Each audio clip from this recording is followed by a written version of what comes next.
Hi friends, welcome back to Harshita food blogs. ఈరోజు వీడియోలో పెసరపప్పు చారు ఎలా పెట్టుకోవాలో చూపించబోతున్నాను. ఇది చాలా సింపుల్గా అయిపోయే రెసిపీ అండి. చాలా టేస్టీగా ఉంటుంది.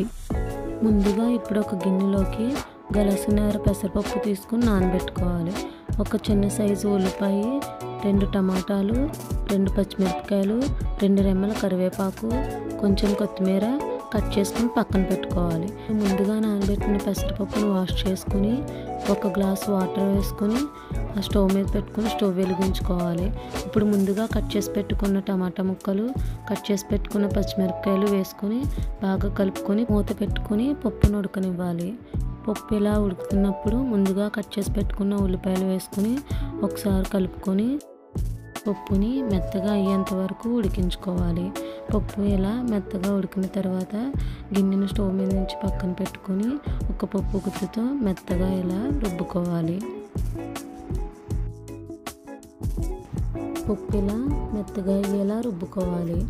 ఇప్పుడు రుచికి తగినంత ఉప్పు, 1/2 టేబుల్ స్పూన్ పసుపు, 1/2 టేబుల్ స్పూన్ కారం వేసుకొని బాగా కలుపుకోవాలి. ఇలా కలుపుకున్న తర్వాత ఒక గ్లాసున్నర వాటర్ వేసుకుని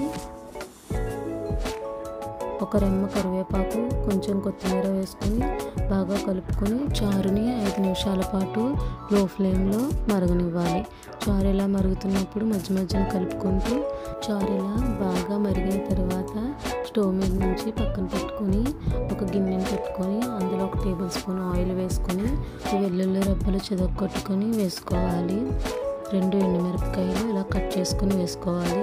2 రెమ్మల కరివేపాకు వేసుకోవాలి. కొంచెం ఆవాలు, 1/2 టేబుల్ స్పూన్ జీలకర్ర వేసుకోవాలి. ఇప్పుడు తాలింపుని ఇలా కలుపుకుంటూ తాలింపు బాగా వేగిన తర్వాత మనం ముందుగా మరిగించి పెట్టుకున్న చారును ఇందులో వేసుకొని తాలింపు వేసుకోవాలి. చారంతా ఒక గిన్నెలోకి సర్వ్ చేసుకుంటే వేడి వేడి పెసరపప్పు చారు రెడీ అండి. చాలా సింపుల్గా ఉంటుంది, చాలా టేస్టీగా ఉంటుంది. ఈ పెసరపప్పు చారులోకి ఇలా వడియాలను వేగించుకొని అన్నంలోకి చారును వడ్డించుకొని వడియాలు పెట్టుకొని తింటే చాలా టేస్టీగా ఉంటుంది. మీరు కూడా తప్పకుండా ట్రై చేయండి, చాలా బాగుంటుంది.